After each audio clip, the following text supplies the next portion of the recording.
It was so painful. You couldn't bear any weight on your leg. No. It was severely painful, and that isn't something you just wait for it to go away.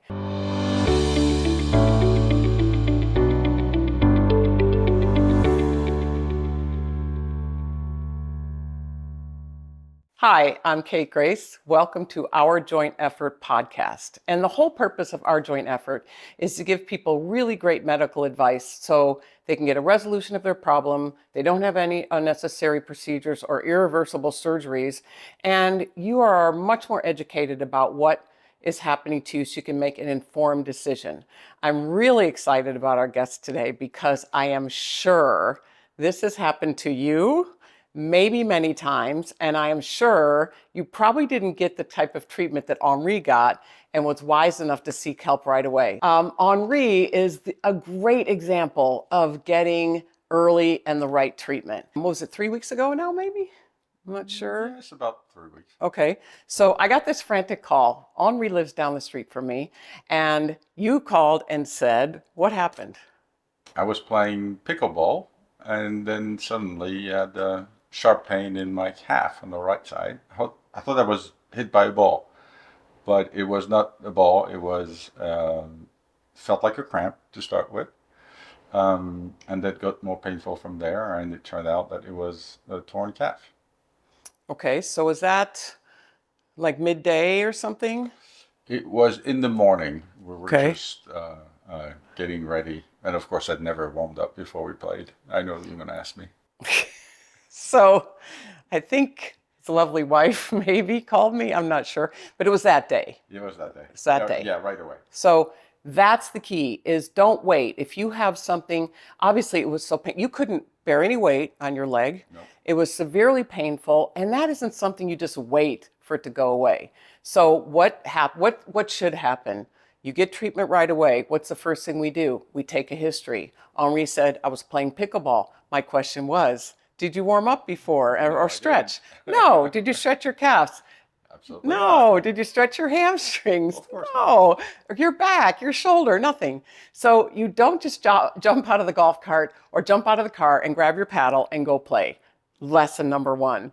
So two, we had to determine what was wrong with Henri's leg. So if you do not get to the right diagnosis, the cure is elusive. So when I examined him, after taking a thorough history and realizing he did not stretch, one of the tests you do, my concern was an Achilles tendon tear, which is a tear of the very stout tendon in the back of your heel that if you do tear it, it can be a long recovery, possible surgery, and a long rehab.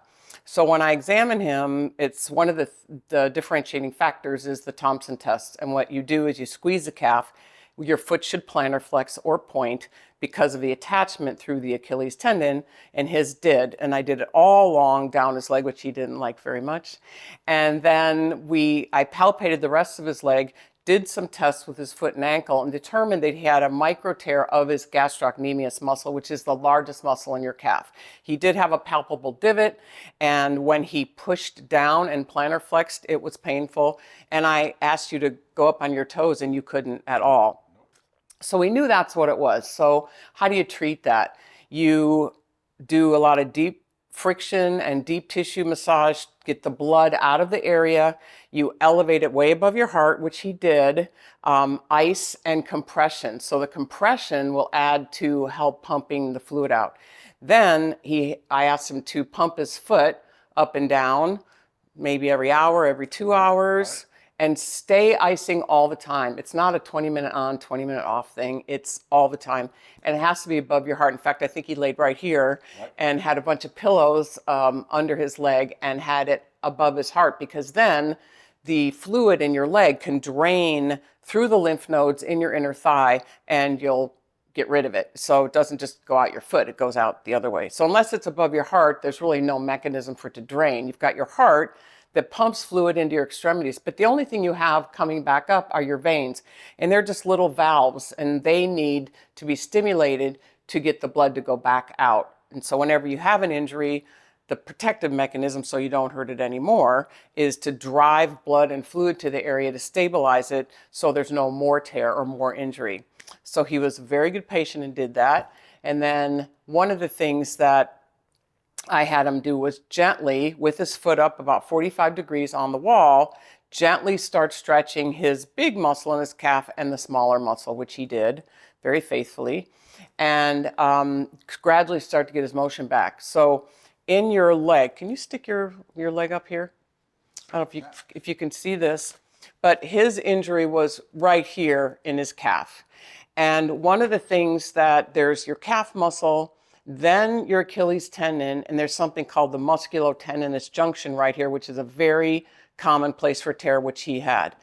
One of the things that we want to make sure we regain, and he has some work to do still in this, is when you pull your foot up, if you took an angle here, you should have 15 degrees off the horizontal. So if this is your foot and this is 90 degrees, you should have 15 degrees past that. And he doesn't have that yet. It's better. This is much better. You've been doing good. But he had about 0 degrees out of 15. So just that, just having tight ankles, tight Achilles tendon, tight calf, just that can be a predisposing factor to set you up for having this type of injury. I am sure Henri will stretch very well before he goes and does any activity from now on. But he did that, and I saw you maybe, 4 days later or something? You were remarkably better. Yes.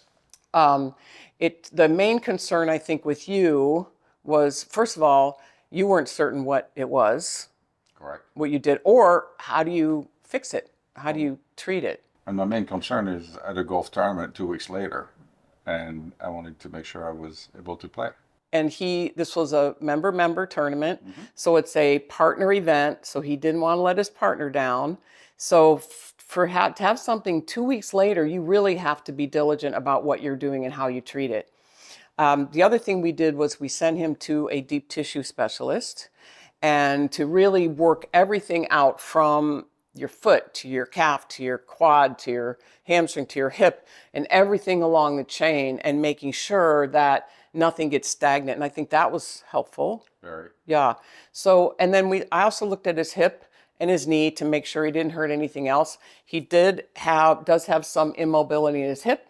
So if you're playing a sport that requires a lot of moving back and forth, forward, back, fast movement, and you don't have the ability in your hips for that range of motion, then unfortunately the smaller joints and muscles and tendons take the brunt of that instead of the big hip muscle. So to not injure your calf, you also have to make sure the rest of your leg and your hips and your back works properly to make sure. So then, were you able to play? We were. How was your leg in the tournament? Perfect. Kept the compression sock on, Yeah. make sure that we had pressure, and actually didn't wear it the second day because I didn't feel anything. So it was a success. That is excellent. He is a perfect example, I'm sure, of many things, but he is a perfect example of getting this treated quickly, the right treatment, and doing the right things and being diligent with the help of your family, and treating it right away. That's early treatment and the right treatment. That's the take home here. You have to do that if you want a quick resolution. For Henri to go 2 weeks later and play in a competitive golf tournament where it's physically stressful, it's emotionally stressful, that just the emotion of the psychological stress of playing in a tournament really makes it a lot harder on your body. And so you want to make sure that everything is prepared before you go do something like that.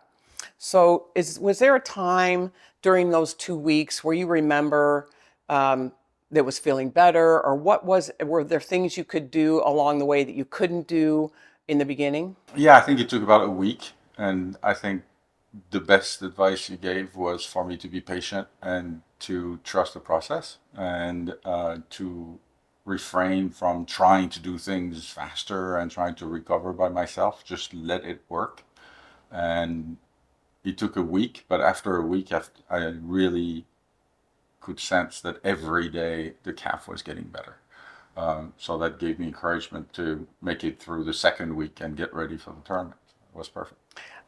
This was a Sunday, wasn't it, that I saw you initially? Yes. So then he said, well, how about golf on Wednesday? I said, no, No. You want to play golf in 2 weeks in a tournament? No. Let's talk about this in a week later. And then what you do is you gradually go back to golf. You can putt, and then you can chip, and then you can take bigger swings. So you decrease the load on your leg, and then you gradually increase the load. And I remember that you couldn't bear any weight. I think we got crutches. Did we get crutches for him, or a cane, or a walker, or something? Because you want to take all that. You can't lay on the couch for weeks. So you have to take the pressure off and make sure you're not irritating that tissue anymore. And so we had him non-weight bearing for a while, then gradually weight bearing. And do you remember when, was it week 2 that you could walk without assistance, or was it longer than that? No, it was the end of week 1. And Okay. then I started to ride the bike very gently to get the movement back, but literally didn't walk for the first 5 days for sure. Yeah. And then started with the bike, and then started to walk a bit. And then after 10 days, go back to the range and see how it felt gently. And another 4 days, and it was ready to go. We talked about that after about 5 days. What we did was we could let him get on his spin bike. And one of the things, if this happens to you, easy setting, I think you did, Lower setting. not much resistance. And then biking should be almost like cat pawing. You push down, you pull back, you lift up, like that. And so I told him to make sure he did that with his foot to encourage that range of motion in his foot instead of just pushing down with his hip. So the biking also allowed us to regain some of that flexibility and range of motion in his ankle, so you could start working on the normal walking normally. When you walk, so many things have to go right. Your heel hits the ground, your arch has to load, you have to push off your big toe, you have to bend your knee, then straighten your knee, then flex your hip, and then extend your hip. So the gait cycle is very complicated. So when I first saw, even maybe 4 days later, he was still kind of lifting his foot up because it hurt to push off and to move his ankle. So the other thing you don't want to do is don't, like he said, can I play golf Wednesday? Don't go back to even normal walking before you're ready to walk normally. So if you have to pick your leg up, or if you have to alter your gait in any way, don't do it until you're ready. Stay with the crutches, maybe move down to a cane or something like that. Because what happens is when you alter your gait because you have an injury, then you're going to lift your leg up, and then you're going to overuse your hip, and then you're going to overuse your back, and you're going to end up with these what's called secondary substitution patterns. So he did everything right.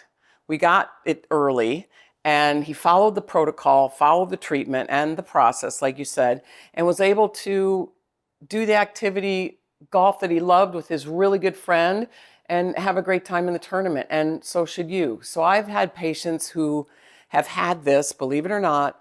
I've come into the office, take the history, and they say, well, I hurt my leg 3 months ago. Like, what?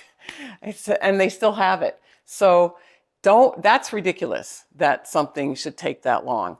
But it does take that long if you don't get it treated right away and if you don't do the right thing. So is there anything about your treatment or the process you went through or what you went through for a couple weeks that I haven't asked? No, I don't think so. I think it's a good summary of what we had to go through. I think to relearn how to walk properly was also interesting in the process. Make sure to put the heel first and roll over. That was useful, and I could sense the process and the progress when we did this over short walks to start and then longer walks. But to me, patience was key, and I'm not a very patient guy. I was anxious to go back and try to see if it was improving or not, and I think this is what made it possible, was to be patient long enough so that it could heal. That's 100%. And I know you're not a patient guy, but it's people who go back too early, they have a tendency to re-tear.